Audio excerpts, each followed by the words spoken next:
Hi నమస్కారం అండి. అందరు ఎలా ఉన్నారు? నేను ఈరోజు నా లైఫ్ స్టోరీ చెప్పబోతున్నాను. ఏం తెలుసా, నాది కొత్త ప్రయాణం. టిఫిన్ నా లైఫ్లోని చాలా సంఘటనలు జరిగాయి అనుకోండి. ఇప్పుడు ఏంటంటే అన్నిటి టేక్ ఇట్ ఈజీ తీసుకుంటున్నాను. ఎందుకంటే మనం ఆలోచిస్తున్న కొద్దీ మనం ఆరోగ్యం చెడిపోతుందే తప్ప మనకి దానివల్ల ఉపయోగం లేదు. అన్నీ నష్టాలే. నాకు ముగ్గురు అమ్మాయిలండి.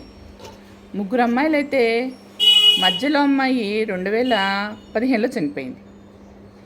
తనకి ప్రాబ్లం ఏంటంటే కిడ్నీస్ ప్రాబ్లం వచ్చింది. 2010లో ఏఎస్డి క్లోజర్ చేశారు. తర్వాత ఏమో తను 2015 చనిపోవటం.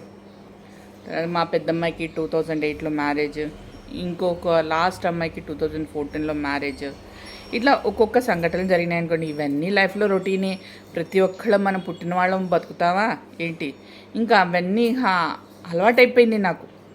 మన మనసుని చాలా గట్టి చేసుకొని ఉండాల్సి వస్తుంది. తర్వాత లైఫ్లో ఇంకా పెద్ద ఘటన ఒకటి జరిగింది నా చిన్నప్పుడే. ఏంటంటే స్కూల్ టైంలోనే నా మ్యారేజ్ అయిపోయింది.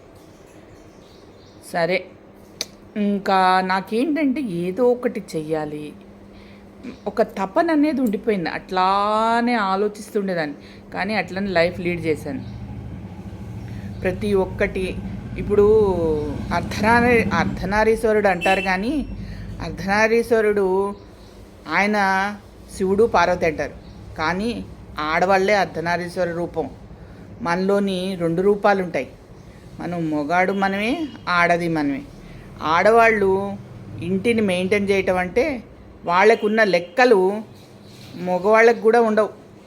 ప్రతి ఒక్కటి ఇంటిని నిలబెట్టడం, ఇంట్లో కావాల్సిన అవసరాలు తీర్చడం, పిల్లలకి కావాల్సిన అవసరాలు తీర్చడం.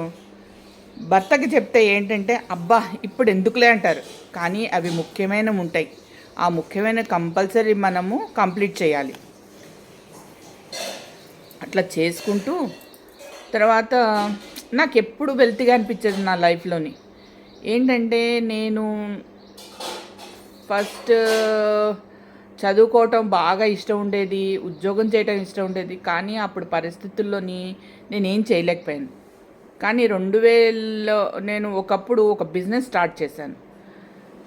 అప్పుడు నాకు అర్థమైంది, ఆడదానికి మగవాడి సపోర్ట్ లేకపోతే ఆడది బిజినెస్ చేయలేదనేది. ఏంటి తెలుసా, నేను అంత మంచిగా బిజినెస్ చేస్తే మార్కెట్లోంచి నా మార్కెటింగ్ పర్సన్ 10 lakhs ఎత్తుకుపోయాడు. అప్పుడు నా పరిస్థితి ఎట్లా ఉందంటే పైనుంచి ఆకాశం పైనుంచి కింద పడిపోయాను. కారణం ఏంటంటే మా ఆయన సపోర్ట్ చేయలేకపోయారు. ఇంటి వాళ్ళు ఎవ్వరూ సపోర్ట్ చేయలేదు. ఇంకా ఎందుకంటే ఆయన సపోర్ట్ చేసే పొజిషన్ కాదు. నేను ఆయన్ని కూడా అనటానికి లేదు. ఎందుకంటే కొన్ని ఉన్నాయిలేండి, అవన్నీ చెప్పుకోకూడదు. కొన్ని ఉన్నాయి, అవన్నీ చెప్తే ఏంటంటే మనం గుప్పెడి విప్పితే మన జీవితం బయటపడిపోతుంది. గుప్పెడి విప్పకూడదు. ఆడది ఎప్పుడు గుప్పెడి విప్పకుండా చాలా గట్టిగా ఉండాలి. తర్వాత రోజు ఏదో ఒక వెళ్తి, నేను ఏదో ఒకటి చెయ్యాలి. కొన్ని సంఘటనలు ఏంటంటే నా మనసుని నొప్పించే సంఘటనలు కూడా జరిగినాయి. ఆ నొప్పించే సంఘటనలకి థ్యాంక్స్ టు దెమ్. ఆ నొప్పించే సంఘటనల వల్లనే నేను నిఖిల్ గుండా సార్ క్లాస్లో చేరగలిగాను.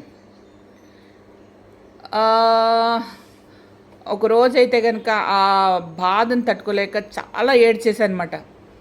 మా ఆయన అడిగారు, ఎందుకు ఏడుస్తున్నావు? ఏం లేదు, ఎందుకంటే నా బాధని నేనే అనుభవిస్తాను తప్ప నా పిల్లలకు కూడాను కొన్ని బాధలు చెప్పను. ఎన్ని ఉన్నా కూడా పిల్లలతో కూడా షేర్ చేయను. ఎందుకంటే వాళ్ళ జీవితాలు వాళ్ళవి, వాళ్ళకు పెళ్ళిళ్ళే వెళ్ళిపోయారు. మన బాధలు వాళ్ళకి చెప్పి వాళ్ళని బాధ పెట్టకూడదు. వాళ్ళని హ్యాపీగా ఉండనీయాలి. మనం వాళ్ళతో సంతోషం పంచుకోవాలే తప్ప దుఃఖాన్ని పంచుకోకూడదు. మన జీవిత భాగస్వామి మనతోని దుఃఖం పంచుకోవడానికి రెడీగా ఉన్నప్పుడు ఆయనతో పంచుకోవచ్చు, కానీ ఆయన పంచుకునే స్థితిలో లేనప్పుడు మనం పంచుకోలేం. తర్వాత నేను ఆలోచించి సరే ఒకరోజు ఇట్లానే ఫోన్ చూస్తూ ఏం చేద్దాము అంటే స్క్రోల్ చేస్తుంటే నిఖిల్ గుండా సార్ గారి క్లాసెస్ చాలా విన్నాను. మళ్ళీ వేరే చూశాను. సరే అని పక్కకు పెట్టేశాను. నాకు టీవీలో సీరియల్స్ చూడటం ఇష్టం ఉండదు. నేను సీరియల్స్ చూడను. ఎక్కువ మన భగవంతుడివే ఎక్కువ నామస్మరణవి అవన్నీ భక్తి గీతాలు ఇవన్నీ వినటం ఎక్కువ అలవాటు నాకు. తర్వాత వంటలు చేయటం అంటే మహా ఇష్టం. కొత్త కొత్త రకాల వంటలు చేస్తాను నేను. మా చైనీస్ కానీ, నార్త్ ఇండియా కానీ, మన సౌత్ ఇండియన్ ఇట్లా పంజాబ్ కొత్తవి ఇంకా నేర్చుకోవడానికి ఇష్టపడుతుంది. మా అమ్మాయి వాళ్ళు పూనాలో ఉన్నప్పుడు నా కథని పూర్తి చేస్తూ మీకు రోజు 2 కొత్త టిప్లు చెప్తానన్నాను కదా. ఈరోజు ఏ వీడియోస్ చేసి లేదా మీకు ఏంటంటే మన పోస్టర్స్ పెడతాను. కొత్త కొత్త టిప్స్ పోస్టర్స్ పెడతాను. దాంతో మనం ముందుకు సాగుదామే. Okay bye. Thank you.